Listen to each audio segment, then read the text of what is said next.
questiona as contratações, nós estamos batendo mais na tecla do meio de campo, dos volantes. Cara, o Wallace custou ao Cruzeiro quase 32 milhões de reais. O Cruzeiro não contratou errado o Wallace. O cara não tá jogando, ele tá tentando. Mas tem vez, igual ontem eu citei na live, 2 jogadores que estavam muito bem no futebol italiano, o Wallace e Felipe Anderson. Felipe Anderson não emplaca no Palmeiras, nem o Wallace no Cruzeiro. É complicado. E essa questão do meio de campo está me preocupando bastante, porque nós, como cruzeirenses, nós temos que pensar num todo, não só dentro de campo. O Cruzeiro encosta o Wallace. Cara, 32 milhões de reais. Mas ele em campo também não está ajudando. É uma situação muito complicada para o departamento de futebol do Cruzeiro. Mas algumas mensagens aqui. O Jonathan Souza, até falando do Wallace, ó. A torcida já aceitou que um jogador de times irrelevantes da Europa não é o novo Edgar Davids. Ninguém acompanhou a carreira de Wallace, se deixou levar por vídeos de highlights. Mais uma péssima contratação. Ô, Jonathan Souza, todo mundo se deixou levar por vídeo de highlights, por estatísticas, né? O cara é o melhor recuperador de bolas em uma das grandes ligas europeias. Aí, não, isso não é um critério para contratação, né? Tem que ver todos os jogos da Udinese para poder opinar. Então, a gente simplesmente não vai poder opinar sobre nenhum jogador, né? Porque ninguém assiste todos os jogos de futebol que são praticados no mundo, tá? Desculpa te trazer essa realidade aí. O Thiago da Cadeirada, não tô zoando, prefiro o Jussa ao Wallace. Prefiro o Brock e o Castan ao Gamarra. Vocês conseguiram, sinceramente, ver alguma evolução depois desses 30 dias? Eu acho que na parte física... Oi? Rapidinho. Uhum. Quando eu vi que o Cruzeiro estava com uma extrema dificuldade na saída de bola ali com o Wallace e o Romero, sabe o que me veio à mente? O Richard fazia esse papel perfeitamente bem, afundava junto ali com os zagueiros. Lembra disso com o Pepa? Então, olha as coisas que o jogo de ontem me fez lembrar. O Richard afundava com os zagueiros, fazia saída de bola e ainda aparecia na área ofensiva, né? O box to box, para quem gosta. Então, assim, é difícil, como vocês falaram, assim, tem que cobrar um pouquinho mais dos atletas. Eu acho que dá para entregar um pouquinho mais. É porque esse comentário do chat me lembrou desse pensamento intrusivo que passou em minha mente ontem. Perdão, Rafa, pode seguir aí. Rapidinho, você não está errada não, Rafa. O Richard ia ter um futuro brilhante se não fosse a questão de apostas. Você pode ter certeza que ele nem estaria no Cruzeiro mais, pelo que ele estava começando a apresentar no Cruzeiro. Você não pensou errado, não. Eu acho que vocês estão sendo um pouco... Como é que eu posso dizer? O passado está traindo vocês, viu, gente? Não, o Richard jogou 6 partidas pelo Cruzeiro. 6 partidas. E foi aquele momentinho que o Cruzeiro estava bem. O Ramiro jogou direitinho essas 6 partidas. O Vital jogou direitinho. Aquilo foi um momento mágico, assim, ó.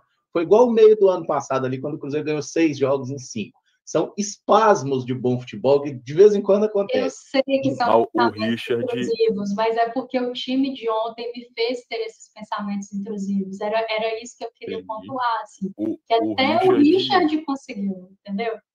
O Richard não seria um Gerson, não, viu, Caramujo? Mas eu acho que esse menino tinha um futuro, viu?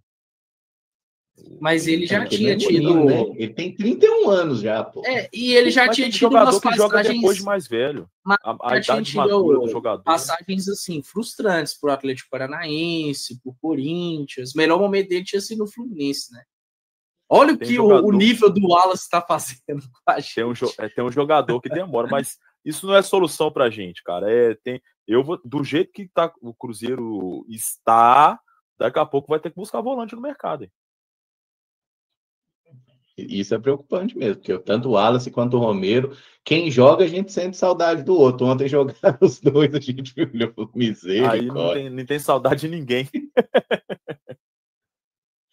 Oh, meu Deus. O Silas Ribeiro dos Santos falou que apostar em gol contra o Cruzeiro é renda fixa. Não é, Silas. Aposte com responsabilidade apenas para se divertir. Não faça isso, mas, né? São 10 jogos seguidos que o Cruzeiro toma gol, né? Ou 11? Isso, porque foram 11 jogos oficiais na temporada e o Cruzeiro sofreu em 10. O último jogo, ou o único jogo que o Cruzeiro não sofreu gol foi contra o Tombense na estreia do Mineiro. A Jornada Amazônia dá suporte para empreendedores que são daqui. Eles precisam crescer junto com a floresta em pé. Isso aqui é o cupuaçu.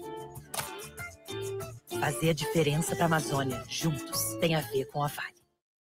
Dia 19 de janeiro. A solução é jogar depois de viagem, então, cara. A gente tem que começar a viajar no dia do jogo. Chega de manhã na cidade e joga cansado e com o time reserva, hein? Aquele dia foi o time reserva. Os titulares do Cruzeiro, então, não tiveram nenhum clean sheet, como dizem os ingleses. O Thiago da Cadeirada, não adianta, galera. Ele pode ser perninha e tal, mas temos uma dependência, sim, do Matheus Pereira. É igual a seleção sem o Neymar ou o rival sem o bunda de Itanajura. O Thiago, assim, acho que todos concordamos, né, que o Matheus Pereira é o melhor meia do Cruzeiro. E acho sim que faz falta, mas eu não consigo aceitar esse negócio de que não tem o Matheus Pereira, então nós vamos perder o jogo. Cara, não pode ser assim, sabe? Não temos um jogador... então perdemos. Não, arruma outro jeito de jogar. Por exemplo, o Rodriguinho, né, já foi meia, poderia ser testado ali. O Rodriguinho não joga nunca, gente, sabe? Assim, o nosso queridíssimo Eduardo, que eu vi uma mensagem assim, o Eduardo não pode ser reserva, me lembrou o Regis, para falar aí dos pensamentos intrusivos, né? O Eduardo não pode ser reserva. Eu interpretei como, o Eduardo não pode nem ser reserva, tipo, ele não pode nem ficar no banco, porque o nível que esse rapaz joga pelo Cruzeiro é uma coisa horrorosa. E o Rodriguinho nunca tem minuto, velho. O que o Rodriguinho precisa fazer? Porque quando ele entrou nos jogos, ele entrou bem. Isso incomoda bastante. A gente não está querendo colocar o Rodriguinho como a solução, mas claramente ele está sendo preterido para jogadores que jogo após jogo não correspondem, né? E o Rodriguinho, nos pouquíssimos minutos que teve, já mostrou algo positivo. Ontem estranhei sim ele não ter ido ao banco de reservas. Acho que seria uma peça útil. E até olhando para a formação do Leonardo Jardim, ele decidiu manter a formação inicial.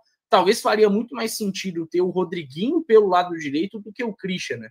Tudo bem que os melhores momentos do Rodriguinho na carreira foram pelo lado esquerdo, mas ele é um cara versátil que pode jogar também por ali, e eu acho que daria muito mais jogo do que o Christian, né? Mas mesmo que entrasse durante o jogo, interessante. Agora, ele ser preterido, se fosse uma questão assim de um nível absurdo de competitividade, de jogadores por desempenho não dando espaço para o Rodriguinho, ok, mas não é o caso, né? Mais uma vez, nenhum dos jogadores que entraram ontem ao longo da partida solucionaram algo para o Cruzeiro, agregaram.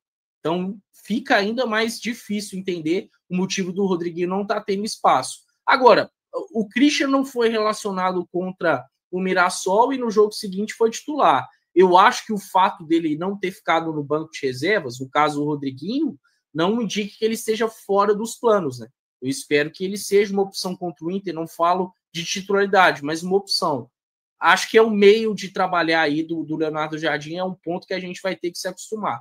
Mas sim, é um cara que precisa estar mais em campo.